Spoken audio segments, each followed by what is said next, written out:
Breaking news చూస్తున్నారు. Iran America యుద్ధం నేపథ్యంలో నార్త్ కొరియా అధ్యక్షుడు కిమ్ జాంగ్ ఉన్ సంచలన నిర్ణయం తీసుకున్నారు. యుద్ధానికి సిద్ధమంటున్నారు కిమ్ జాంగ్ ఉన్. అటువంటి సంకేతాలు పంపించే ప్రయత్నం జరుగుతోంది. 5,000 టన్నుల నేవల్ డెస్ట్రాయర్ యుద్ధ నౌక నుంచి క్రూయిజ్ మిసైల్ని ప్రయోగించి సక్సెస్ఫుల్గా ప్రస్తుతం మాట్లాడుకుంటున్న సందర్భం. దానికి సంబంధించి బ్రేకింగ్ న్యూస్ చూస్తున్నారు. వీటితో పాటు సముద్రం నుంచి ఇవి సముద్రం నుంచి ఉపరితలానికి ప్రయోగించే క్రూయిజ్ మిసైల్స్గా మాట్లాడుకుంటారు. సో నాంపో పోర్ట్ సిటీలోని షిప్ యార్డ్ సమీపంలో ఈ ప్రయోగం జరిగింది. ఇటు సముద్రం నుంచి సర్ఫేస్ టు సర్ఫేస్ కాదు, మీరు చూడొచ్చు, ఇటు వాటర్ టు సర్ఫేస్, సముద్రం నుంచి సర్ఫేస్ కంటే ఉపరితలానికి ప్రయోగించగలిగే క్రూయిజ్ మిసైల్ మాట ఇది. 3 గంటల పాటు ఏకధాటిగా గాల్లో ప్రయాణించి లక్ష్యాలను ఛేదించే కెపాసిటీ దీనికి ఉంది. నార్త్ కొరియా నేవీని మోడర్నైజ్ చేస్తున్నాడు కిమ్. కుమార్తె జూ ఏతో కలిసి ప్రయోగాన్ని పర్యవేక్షించాడు కిమ్. ఇటు సౌత్ కొరియా, అమెరికా చేపట్టిన సైనిక విన్యాసాల నేపథ్యంలో ఆ 2 దేశాలకు హెచ్చరికగా ఈ ప్రయోగాన్ని చేపట్టింది north Korea. America Iran war నేపథ్యంలో తన బలాన్ని ప్రపంచానికి చాటి చెప్పే ఉద్దేశంతో క్రూయిజ్ మిసైల్ ప్రయోగించినట్టుగా ప్రస్తుతం వార్త చక్కర్లు కొడుతోంది. నార్త్ కొరియాకు ప్రపంచంలోనే 4 అతిపెద్ద సైనిక సామర్థ్యం ఉంది. ఉత్తర కొరియా దగ్గర 50 నుంచి 100 న్యూక్లియర్ వెపన్స్ ఉన్నాయనేది వినిపించే మాట. ఇక నార్త్ కొరియా నుంచి అమెరికాను నేరుగా టార్గెట్ చేయగల హ్వాసాంగ్ ఇంటర్ కాంటినెంటల్ బ్యాలిస్టిక్ మిసైల్ కూడా ఉంది. అంటే హ్వాసాంగ్ 18 అని inter continental ballistic missile north Korea సొంతం.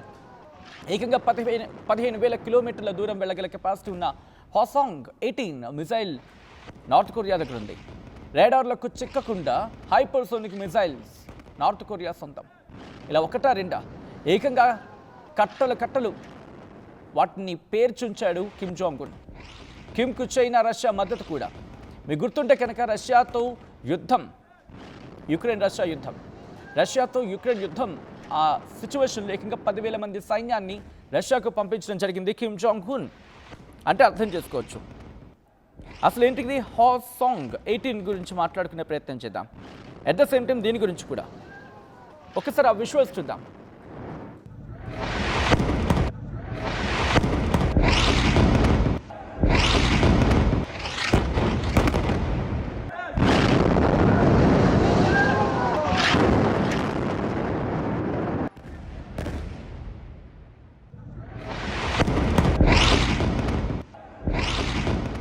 విజువల్స్ మీరు చూస్తున్నారు వాటర్ స్క్రీన్ మీద. ఇవి ఇంటర్ కాంటినెంటల్ బ్యాలిస్టిక్ మిసైల్స్ కాదు, ఇది సర్ఫేస్ టు సర్ఫేస్ కాదు, వాటర్ టు సర్ఫేస్. అంటే సముద్రం నుంచి భూతలం మీదకి దాడి చేయగల కెపాసిటీ ఉన్న మిసైల్స్ అవి. వాటిని ప్రయోగించింది ఏకంగా ఉత్తర కొరియా తన పెద్ద కొత్త యుద్ధ నౌక. ఏకంగా 5,000 టన్నుల షిప్ అది. దాని నుంచి కొన్ని శక్తివంతమైన మిసైల్స్ని పరీక్షించింది. కిమ్ జాంగ్ ఉన్ తన కుమార్తెతో కలిసి ఈ ప్రయోగాన్ని పర్యవేక్షించారు. ఆయన ఈ మిసైల్స్ సముద్రం నుంచి ప్రయాణించి ఒక ద్వీపాన్ని ఖచ్చితంగా ఢీకొట్టే పరిస్థితి ఉంటుందని చెప్పి ఆ విజువల్స్ మీరు చూడొచ్చు. ఏకంగా దాదాపుగా 7 స్క్రీన్స్, 1, 2, 3, 4, 5, 6, 7 స్క్రీన్స్లో వాటిని లైవ్ విజువల్స్ చూసారు. మీరు చూస్తే కనుక ఆ షిప్ నుంచి వాటిని రిలీజ్ చేసిన సందర్భం, వాటిని ప్రయోగించిన క్రమం, ఏకంగా ఒక ద్వీపాన్ని ఢీకొట్టారు. మీరు చూడొచ్చు, సముద్రం నుంచి వాటిని ప్రయోగించి ఒక ద్వీపం మీద వాటిని ప్రయోగించిన పరిస్థితి ఉంది. అంటే వాటి యాక్యురసీ, వాటి ప్రిసిషన్, దాదాపుగా మనకు కనిపిస్తున్న 4-5 మిసైల్స్ కనిపిస్తున్నాయి. కొన్ని 100 మిసైల్స్ని పరీక్షించింది ఇప్పటికే నార్త్ కొరియా. ఇప్పుడు ఇంకొకటి, అండ్ కుమార్తెతో కలిసి వాటిని పర్యవేక్షిస్తున్నట్టు అర్థం చేసుకోవచ్చు. కిమ్ జాంగ్ ఉన్ ఎటువంటి పరీక్షలకు సిద్ధమవుతున్నాడు అనేది. ఇటు సౌత్ కొరియాతో యుద్ధం లాంటి పరిస్థితి, సైనిక విన్యాసాలు చేస్తోంది అమెరికా. ఇటు కిమ్ జాంగ్ ఉన్కి అర్థమైంది, ఇరాన్ వరకు వచ్చాడంటే నాకు వరకు వస్తాడు. ఇక ఇరాన్ వరకు వచ్చాడంటే నెక్స్ట్ క్యూబా అంటున్నాడు. ఆ క్యూబా అన్న తర్వాత బహుశా అటు ఇటు నార్త్ కొరియా అని చెప్పి నా దగ్గరకు వస్తే పరిస్థితి ఏంటి, అంతవరకు రానిస్తానా? కిమ్ జాంగ్ ఉన్ ఇక్కడ పెట్టుకుంటే మాడి బస్ అయిపోతాం. ఇప్పటికే సోషల్ మీడియాలో కిమ్ జాంగ్ ఉన్ ఉద్దేశించి చాలా చాలా చాలా చాలా సెటరికల్ పోస్టులు వెలుస్తున్నాయి. కొంతమంది అయితే అరే అగ్గిపెట్టి గీయనరా, లేకపోతే ఒక దీపావళి బాంబు ఒకటి విసరండి, నేను వస్తా యుద్ధంలోకి అన్నిటిగా కమెంట్లు చేస్తున్నట్టు అర్థం చేసుకోవచ్చు. ఇంతవరకు అన్ని దేశాల గురించి మాట్లాడుతున్న అమెరికా నార్త్ కొరియా మాత్రం ఎక్కడా ప్రస్తావించట్లేదు, ఇక్కడ మాట్లాడటం లేదు. అఫ్కోర్స్ రష్యా గురించి కూడా అంత భయంగా మాట్లాడుతుంది, పెదవి విప్పే ప్రయత్నం చేస్తుంది, కానీ కయ్యానికి కాలు దువ్వే ప్రయత్నం మాత్రం రష్యా విషయంలో చేయట్లేదు ఇక్కడ. ఎందుకంటే అమెరికాకు తెలుసు వాళ్ళకున్న శక్తి ఏంటనేది.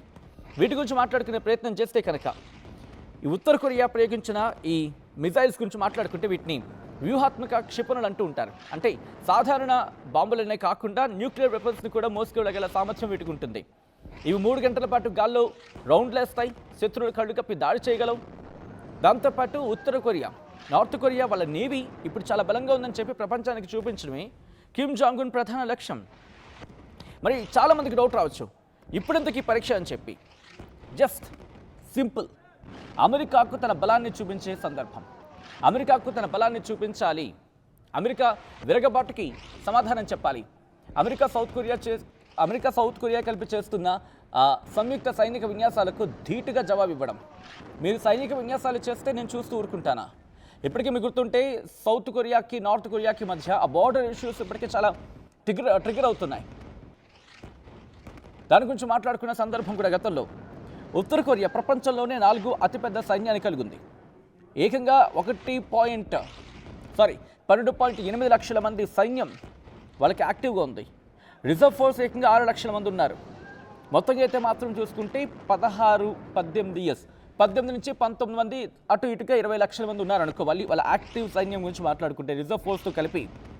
అంటే దేశంలో ప్రతి నలుగురిలో ఒకరు సైన్యంలో ఉన్నారని మాటకి అర్థం వస్తుంది. ఇది దాదాపు 2 న్యూక్లియర్ అండ్ మిజైల్స్ ఆ కెపాసిటీ ఉంది ఉత్తర కొరియా గురించి మాట్లాడుకుంటే. ఇక అణ్వాయుధాల గురించి మాట్లాడుకుంటే, న్యూక్లియర్ వెపన్స్ గురించి మాట్లాడుకుంటే 50 నుంచి 100 న్యూక్లియర్ వెపన్స్ ఉండే అవకాశం ఉందని చెప్పి నిపుణులు అంచనా వేస్తున్నారు నార్త్ కొరియా దగ్గర. అండ్ మిజైల్స్ గురించి మాట్లాడుకుంటే అమెరికా వరకు వెళ్ళగలిగే హాసాంగ్ 18 ICBM inter continental ballistic missiles కూడా అమెరికా దగ్గర ఉన్నాయి. అమెరికా దగ్గర వరకు వెళ్ళగలిగే మిసైల్స్ నార్త్ కొరియా దగ్గర ఉన్నాయి. వీటితో పాటు వ్యూహాత్మక క్షిపణుల గురించి మాట్లాడుకుంటే చిన్న స్థాయి యుద్ధాల్లో వాడేలా తక్కువ దూరానికి వెళ్ళి అణ్వాయుధ క్షిపణులు కూడా వీడు సిద్ధంగా ఉంచారు. ఇక నేవీ, మోడర్నైజ్డ్ నేవీ గురించి మాట్లాడుకుంటే గతంలో ఎప్పుడు లేని విధంగా ఉత్తర కొరియా ఇప్పుడు తన సముద్ర బలాన్ని పెంచుకుంటోంది. చోహ్యోన్ అని చెప్పి ఇటీవల పరీక్షించిన యుద్ధ నౌక ఏకంగా 5,000 టన్నుల డెస్ట్రాయర్ అది. వీరి నేవీకి అత్యంత పవర్ఫుల్గా మారింది. ఇలాంటివి ఏకంగా 12 ఈ వార్ షిప్స్ని సిద్ధం చేసుకుంది నార్త్ కొరియా. సిద్ధం చేసుకునే సెన్స్ ఇంకా ఆ ప్రాసెస్లో ఉంది. దానికి ఇనిషియేషన్ అయితే ప్రారంభమైంది అనేది. సబ్మెరైన్స్, న్యూక్లియర్ క్యాపబిలిటీ ఉన్న, అంటే అణ్వాయుధాలను సముద్రం లోపల నుంచి ప్రయోగించే సామర్థ్యం కలిగిన సబ్మెరైన్స్ కూడా వీళ్ళ దగ్గర ఉన్నాయంటూ ఉంటారు. దాంతోపాటు కన్వెన్షనల్ వెపన్స్ అంటే వాళ్ళ ఆయుధ సంపత్తి.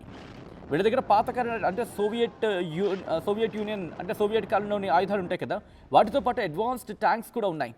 ట్యాంకులు కావచ్చు, ఆర్టిలరీ కావచ్చు, వేల సంఖ్యలో ట్యాంకులు, దాంతోపాటు భారీ సంఖ్యలో ఆర్టిలరీస్. వీటిని సరిహద్దులు ఇప్పటికీ మోహరించింది ఇటు నార్త్ కొరియా.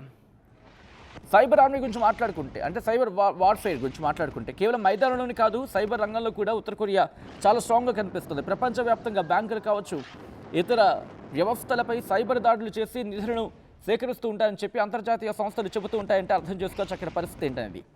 మరి అలాంటిది ఈ హాసాంగ్ 18 ఏంటిది? ఎందుకు దీని గురించి ఇంతలా మాట్లాడుకుంటున్నారు?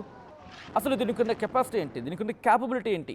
ఇప్పుడెందుకు కిమ్ జాంగ్ ఉన్ వీటిని సిద్ధం చేసే ప్రయత్నం చేస్తున్నాడు? మాట్లాడుకుందాం.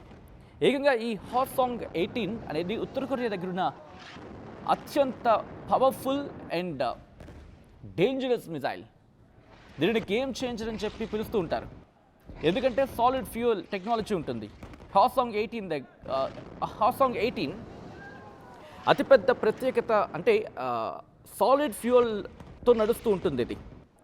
దాంతోపాటు గతంలో ఉన్న మిజైల్స్ గురించి మాట్లాడుకుంటే హాసాంగ్ 17 ఆ ప్రయోగానికి ముందు గంటల తరబడి ఇంధనం నింపాల్సి వచ్చేది. కానీ హాసాంగ్ 18లో వాటిని లోడ్ అయ్యే సందర్భం, ఇంధనం ముందే లోడ్ అయి ఉంటుంది, నీకు ఆల్రెడీ లోడ్ చేస్తుండే పరిస్థితి. దీనివల్ల కేవలం కొన్ని నిమిషాలను దీన్ని ప్రయోగించవచ్చు. ఇంధనం నింపే వాహనాలు, పైపులు అవసరం ఉండవు కాబట్టి శత్రువుల శాటిలైట్ వాటితో పాటు మిగిలిన వాటిని మిజైల్ ఈజీగా కనిపెట్టగలదు. ఈ క్షిపణి ప్రయోగాన్ని ముందుగా కనిపెట్టడం కూడా వాళ్ళకి కష్టం. అంటే ఇది ఈజీగా టార్గెట్ చేయగలదు, దాంతోపాటు వాళ్ళకు కూడా కష్టం. అండ్ దీని రేంజ్ గురించి మాట్లాడుకుంటే దాదాపు 15,000 కిలోమీటర్ల దూరం ప్రయాణించగలదు. అంటే ఉత్తర కొరియా నుంచి ప్రయోగిస్తే అమెరికాలోని ఏ మూలనకైనా, కాంటినెంటల్ USA అంటూ ఉంటారు కదా, అక్కడ వరకు టచ్ చేయగలదు, అక్కడ వరకు వెళ్ళిపోగలదు. అండ్ ఇది టెస్టింగ్ జరుగుతున్న సందర్భంలో దాదాపు 6,000 కిలోమీటర్ల ఎత్తు వరకు వెళ్ళి ఇన్ఫ్యాక్ట్ చెప్పాలంటే స్పేస్లోకి వెళ్ళి ఆ తర్వాత భూమిపై తీసుకొచ్చింది. 3 అంచెల వ్యవస్థ ఉంటుంది. అంటే 3 స్టేజెస్ ఆఫ్ మిజైల్ గురించి మాట్లాడుకుంటే మొదటిది మిజైల్ని భూమి నుంచి ఆకాశంలోకి తీసుకెళ్తుంది. మిగిలిన 2 స్టేజెస్ కూడా మిజైల్ని వేగం పెంచి టార్గెట్ వైపు ఖచ్చితంగా ప్రిసిషన్తో వెళ్ళేలా దూసుకెళ్లేలా చేస్తుంది. అండ్ లాస్ట్ది రోడ్ మొబైల్ రకానికి చెందింది. అంటే ఒక పెద్ద 9 యాక్సిల్ వాహనంపై దీన్ని ఎక్కడికైనా తరలించి ఎక్కడి నుంచైనా ప్రయోగించవచ్చు. ఇంత స్పెషాలిటీస్ దానికి ఉన్నాయి. కాబట్టి ఒకటే చెప్పాలనుకుంటోంది మాట నార్త్ కొరియా. ఇప్పటికే సౌత్ కొరియాతో ఇష్యూస్ కారణంగా అంటే సౌత్ కొరియా అండ్ అమెరికాతో వాళ్ళిద్దరూ కూడా సైనిక విన్యాసాలు చేయడం జరుగుతోంది. ఆ సైనిక విన్యాసాలను తిప్పికొట్టేందుకే నార్త్ కొరియా వ్యూహాన్ని రచించింది. దీంతో తన వ్యూహాన్ని చెప్పకనే చెప్పే ప్రయత్నం చేస్తున్నాడు నార్త్ కొరియా అధ్యక్షుడు కిమ్ జాంగ్ ఉన్. కిమ్ యుద్ధంలోకి వస్తే వరల్డ్ వార్ 3 ప్రారంభమైనట్టేనా అంటే ఎస్ అంటూ కొంతమంది ఏకంగా 85% మంది ఎస్ అంటున్నారు. 10% 10 నుంచి 15% మంది నో అని చెప్పే ప్రయత్నం చేస్తారు. ఇక్కడ కిమ్ జాంగ్ ఉన్ని టచ్ చేసే ప్రయత్నం అమెరికా చేస్తుందని నేను మిమ్మల్ని అడిగే ప్రయత్నం చేస్తున్నాను. ఎందుకంటే రష్యా యుక్రెయిన్లో యుక్రెయిన్కి సపోర్ట్ ఇచ్చింది. At the same time Iran ఇజ్రాయెల్కి సపోర్ట్ ఇచ్చింది. ఇంకా మాట్లాడుకున్న సందర్భంలో దేశాలకు సంబంధించి తనకు మద్దతుగా ఉన్నవాళ్ళు, తనకి మద్దతుదారులుగా పిలుస్తున్న వాళ్ళని సపోర్ట్ చేస్తోంది. అండ్ ఇప్పుడు సౌత్ కొరియాకి నార్త్ కొరియాకి ఒకవేళ యుద్ధం లాంటి పరిస్థితులు వస్తే సౌత్ కొరియాతో సంయుక్త విన్యాసాలు సైనిక విన్యాసాలు చేస్తోంది. నిజంగా సాధించగలుగుతుందా? సో ఇటువంటి పరిస్థితులు మీరేమనుకుంటున్నారు? కమెంట్ చేసే ప్రయత్నం చేయండి.